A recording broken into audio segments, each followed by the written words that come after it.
नमस्कार दोस्तों, जाति जाति जाति जो कभी नहीं जाती, जन्म से लेकर मरने तक ये साये की तरह पीछा करती है ये जाति।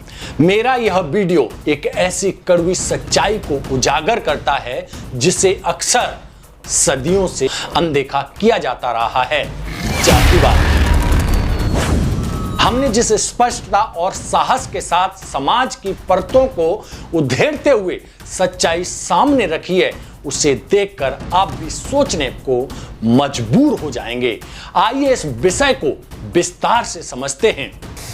एक दलित को पेशाब पिलाया गया, पानी पीने पर दलित की पिटाई का मामला सामने आता है। टीचर की पिटाई से दलित बच्चे की मौत हो जाती है। दलित लोगों का यह भी कहना है कि वे कई सालों से भेदभाव का सामना कर रहे हैं और उन्हें गांव के अंदर भी प्रवेश करने की अनुमति नहीं है। उत्तर प्रदेश में एक बहुत ही हैरान करने वाला मामला सामने आया, जहां पर एक मंदिर में दलित की एंट्री को लेकर उसकी बुरी तरह पिटाई की गई है। ओडिशा के गंजाम जिले का बताया जा रहा है, जहां गाय ले जा रहे दलित समुदाय के 2 लोगों को कुछ लोगों ने घेर कर बुरी तरह पीटा। सबसे बड़ी खबर, जहां मरकुंबी का दलित अत्याचार का मामला है, ये कर्नाटक हाईकोर्ट ने 99 दोषियों को जमानत दे दी। जातिवाद एक ऐसा जहर है जो आज भी जिंदा है।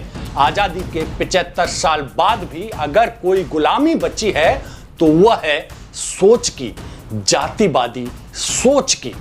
आप समझ सकते हैं, जाति व्यवस्था का सबसे निचला पायदान वाल्मीकि भंगी, उनकी उपेक्षित जिंदगी।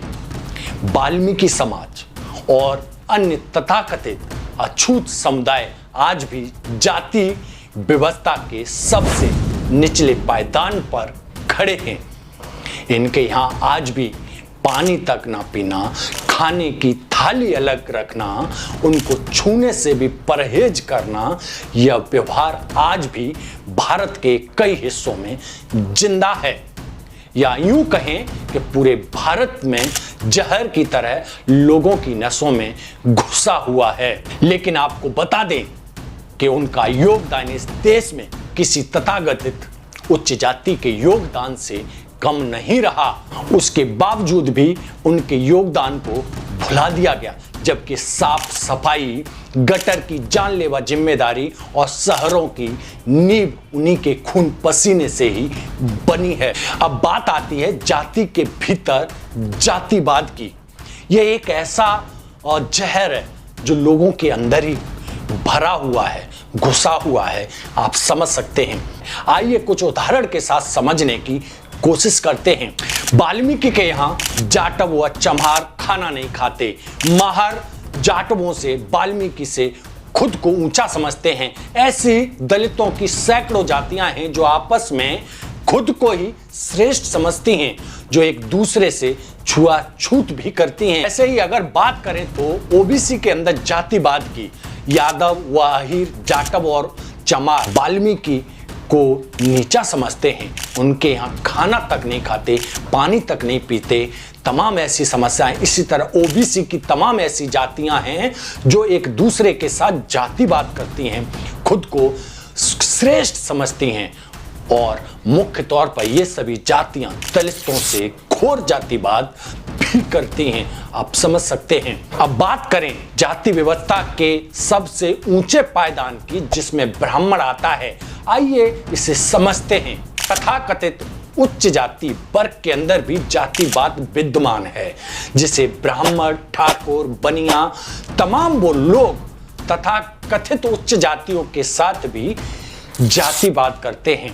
लेकिन ये सभी तथाकथित उच्च जातियां बाकी सभी जातियों के साथ घोर जातिवाद, छुआछूत करते हैं।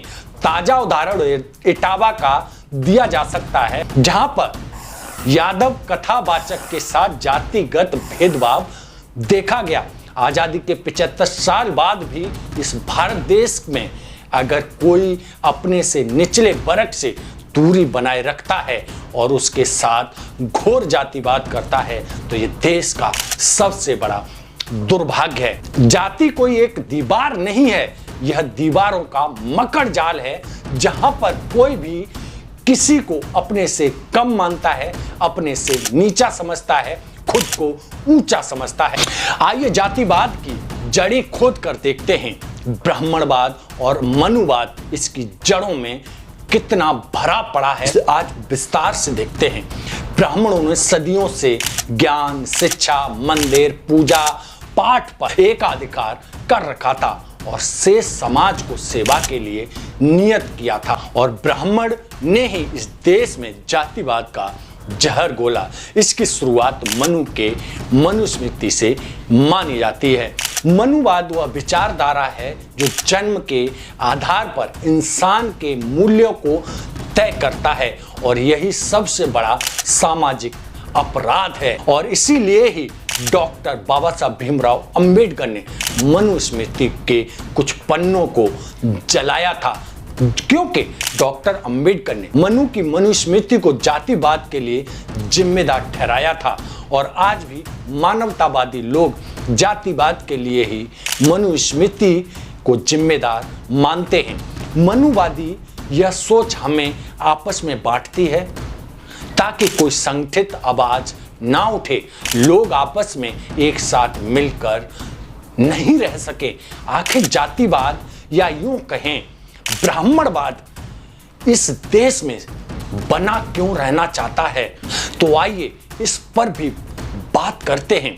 सदियों से दान दक्षिणा का सच, डर, भय या बिजनेस, ये 3-4 चीजें हैं, इस पर बात करते हैं।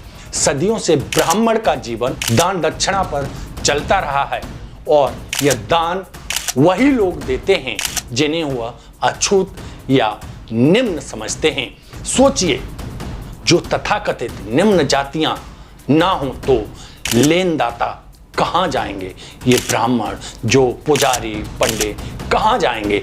अब बात करते हैं कि क्या ये जातिवाद का जहर इस भारतवर्ष से खत्म हो पाएगा?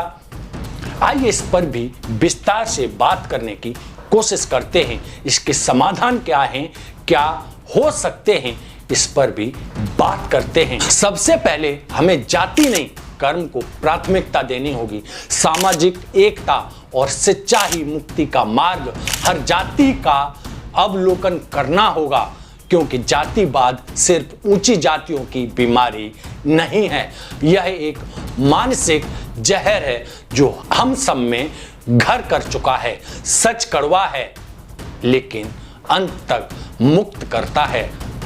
हमारा यह वीडियो न सिर्फ एक आह्वान है बल्कि एक आईना है जो जातिवादी समाज को खुद का चेहरा दिखाता है। ये सिर्फ एक समस्या नहीं है बल्कि मानसिकता की गिरफ्त है जिससे निकलना बहुत जरूरी है। जातिवाद से लड़ना सिर्फ दलितों की जिम्मेदारी नहीं, पूरे समाज की जिम्मेदारी है। क्या सोचते हैं इस पूरी वीडियो पर? आप अपनी राय कमेंट बॉक्स में जरूर रखिए।